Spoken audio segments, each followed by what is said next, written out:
On the morning of September 3rd, 2023, a 33-year-old man from Springfield, Missouri stood at the top of Angel's Landing in Zion National Park.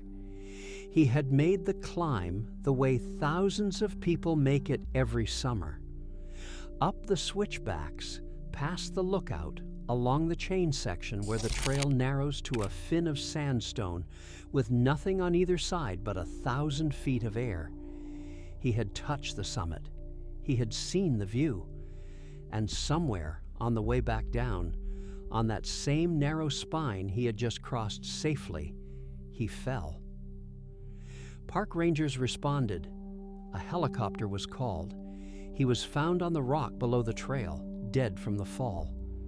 The weather that morning was clear. The stone was dry. The chains were right where they have been bolted since 1926.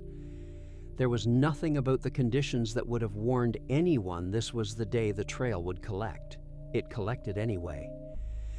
That is Angel's Landing, a hike so famous it has its own permit lottery, so beautiful that people fly across the world to stand on it, and so quietly lethal that the sandstone at the bottom of that ridge holds the memory of every person who ever lost their grip on the way back down. If you are planning to hike it, you need to understand something before you lace up your boots. The danger on Angel's Landing is not where you think it is. It is not in the chains. It is not in the height. It is in the moment you stop believing the height can touch you. And that moment comes for almost everyone who makes the climb. Start with the place itself, because the place is the reason any of it happens. Zion National Park sits in the southwest corner of Utah, where the Virgin River has spent millions of years carving a canyon so deep and so narrow that the walls glow red in the afternoon sun and the sky above them shrinks to a bright slit. It is one of the most visited national parks in the country. More than 4 million people pass through it in a year, and of the dozens of trails threaded through that canyon, one trail pulls harder than all the others combined. Angel's Landing is a 5.4-mile round-trip hike that climbs 1,488 feet from the valley floor to the top of a sandstone tower standing alone in the middle of the canyon. The summit is a narrow platform of rock with a 360-degree view of the gorge, the kind of view that makes people say things they would never say about a landscape anywhere else. It is, by almost any measure, one of the most spectacular short hikes on Earth. It is also the most dangerous maintained trail in any national park in the United States. Since the route was established, at least 13 people have died on it. That number does not include the injuries, the near misses, the people pulled off the ridge by search and rescue with broken bones and shattered nerves, who never made the news. 13 confirmed dead on a paved, signed, permitted, chain-assisted hiking trail inside a national park. Sit with that. This is not a mountaineering route. It is not a backcountry scramble that requires ropes and helmets and years of experience. It is a day hike. Families do it, teenagers do it, people do it in sandals. And every few years, one of them does not come back down. The trail was not always here. In 1916, a Methodist minister named Frederick Vining Fisher visited the canyon and looked up at the massive stone monolith rising from the river. He said that only an angel could land on it. The name stuck. A decade later, in 1926, the Park Service decided to build a route to the top. They carved switchbacks into the cliff face, chiseled footholds into the sandstone, and bolted iron chains into the rock along the final half-mile where the ridge narrows to a blade. Those chains are still there. They are the same basic infrastructure, and for nearly 100 years, They have been the only thing between a hiker and a fall that no human body can survive. The trail begins at the grotto trailhead on the valley floor and follows the river for a stretch before it starts to climb. The first section is paved. It is wide. It is easy. It moves through the canyon in long, gentle switchbacks that feel like a warm-up for something harder. And then comes a section called Walter's Wiggles, 21 tight, steep, short switchbacks carved into the cliff that rise sharply up the rock face. They are exhausting. Your thighs burn. Your breathing goes ragged. And when you come out at the top of those switchbacks, gasping and sweating, you arrive at a flat, open area called Scout Lookout. This is where the trail makes you an offer you are not required to accept. Scout Lookout is the last safe place on Angel's Landing. From here, the view is already extraordinary. The canyon spreads out below you in every direction. Most people who turn around do it here. The Park Service has put signs at this point telling you plainly what lies ahead. The trail beyond this point is narrow. There are steep drop-offs. People have died. The language is not subtle.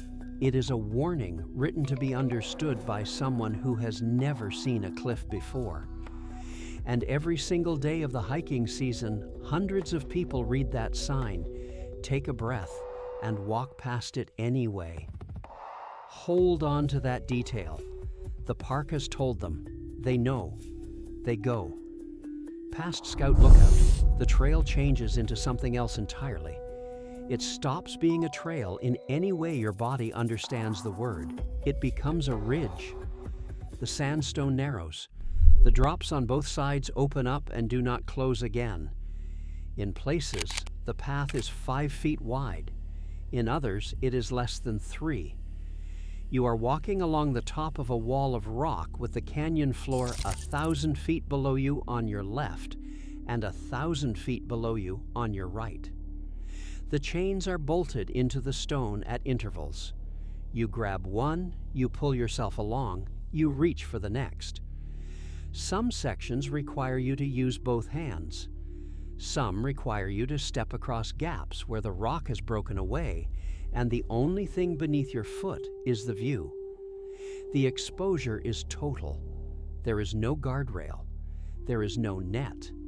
There is nothing between you and the fall except friction and the strength of your own grip. And here is the part that matters more than any of the rest of it. The chain section is not the crux of a technical climb that only experts attempt. It is the most popular part of the most popular trail in one of the most popular parks in the country. On a busy summer morning, there can be hundreds of people on that ridge at the same time, moving in both directions on a path that in places is not wide enough for 2 people to pass without one of them stepping to the edge. Imagine that. You are sidestepping on a ledge 1,000 feet above the canyon floor, and a stranger is coming the other way, and one of you has to hug the rock while the other squeezes past on the outside. That is not a hypothetical. That is a Saturday in June. Now the mechanism. How does a trail this famous, this popular, this well-marked actually kill people? The answer is not what most hikers expect. It is not the climb up that kills. It is the climb down. The majority of fatal falls on Angel's Landing have happened on the descent. Think about why.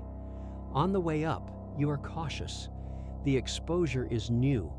Your adrenaline is high. You grip the chains hard and you watch every foothold, and you are sharply, painfully aware of the drop beneath you. You earn the summit step by careful step, and then you stand on top and the view hits you, and for a few minutes you feel like you have conquered something. You take photos, you eat a snack, you sit on the edge and let your legs hang over a canyon that would kill you in 4 seconds. And by the time you stand up and start the walk back, something has shifted. You have already done this. You have already crossed the narrow parts. Your brain has quietly filed the ridge under things it has survived, and it begins to let go of the fear that was keeping you careful. Your grip on the chains loosens, your eyes wander. You move a little faster because you know the way now. And the rock beneath you is exactly as narrow and exactly as high as it was 20 minutes ago. But you are no longer the same person who crossed it. You are the relaxed version. You are the version that thinks the hard part is over. That version is the one who falls. It is almost always the way back. The trail does not get easier on the return. It gets harder. You are tired. Your legs are shaking from the climb. Your hands may be sweating. The same sandstone that gripped your boots on the way up is now angled against you. Going downhill on steep rock is biomechanically worse in every way. Your weight pitches forward. Your center of gravity works against you. A stumble that you could have caught going uphill becomes a slide going down. And a slide on that ridge has exactly one outcome. The weather makes it worse, and the weather can change faster than most visitors believe. Zion sits in canyon country. Afternoon thunderstorms build over the Ios Plateau and drop into the park with almost no warning.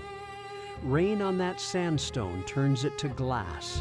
The same rock that felt solid and rough under your boots in the morning becomes a surface your shoes cannot hold. And the chains, which felt secure in the dry, become slick iron bars that your wet hands slide along instead of gripping. The Park Service closes the trail in certain weather conditions, but storms do not always wait for the closure. Hikers have been caught on the ridge in rain, in lightning, in conditions where the only safe option is to sit on the rock and wait it out, while the canyon below them fills with thunder. Some of the deaths on Angel's Landing have occurred in perfect weather. Clear skies, dry stone, no wind. That is the fact that should concern you most, because it means the trail does not need rain to kill. It does not need ice. It does not need a freak storm or a rock fall or a dramatic act of nature. It just needs you to be a little less careful than the ridge requires for one single second on one single step. The margin on Angel's Landing is exactly 1 foothold wide. Get every one of them right, and you walk home with the best photos of your life. Miss one, and the canyon collects you the way it has collected everyone else, without warning and without a second chance. There is a pattern in the deaths that the numbers do not always show. Many of the people who have fallen from Angel's Landing were not beginners. They were not reckless. They were hikers who had done difficult trails before, who trusted their own fitness, who looked at the chain section and saw something within their ability. And they were right. It was within their ability, right up until it was not.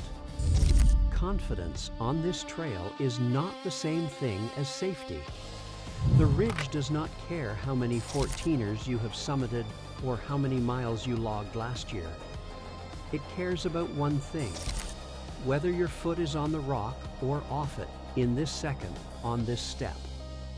Everything else is biography. The sandstone does not read resumes. In February of 2019, a woman in her early 30s fell approximately 80 feet from the trail. She did not survive. It was winter. The trail can be icy. Hikers sometimes attempt the chain section in conditions that would keep a reasonable person at Scout Lookout, because the summit is right there, visible, close enough to touch, and the idea of turning around after coming this far feels worse than the risk of going on. That calculation has killed people on Angel's Landing more than once. The summit you can see is the most dangerous thing about this trail. Not because it is high, but because it is close. It pulls you forward past every warning your body is trying to give you. Your legs are telling you to stop. Your hands are telling you the rock is too slick. Your gut is telling you this does not feel right. And your eyes are telling you it is only another few hundred yards, and you are almost there. Your eyes win. They almost always win. And sometimes they are wrong. The permit system that went into effect in 2022 changed one thing about Angel's Landing and did not change the other. It reduced the crowds. Where once hundreds of hikers could be on the chain section at the same time, now the numbers are controlled.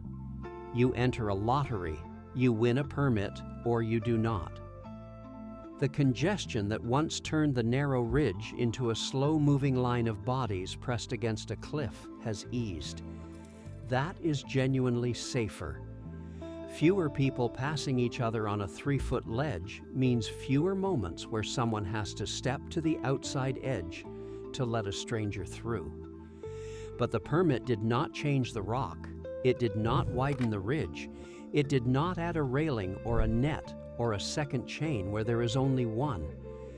It did not change the height of the fall or the angle of the descent, or the way dry sandstone turns to soap in a summer storm.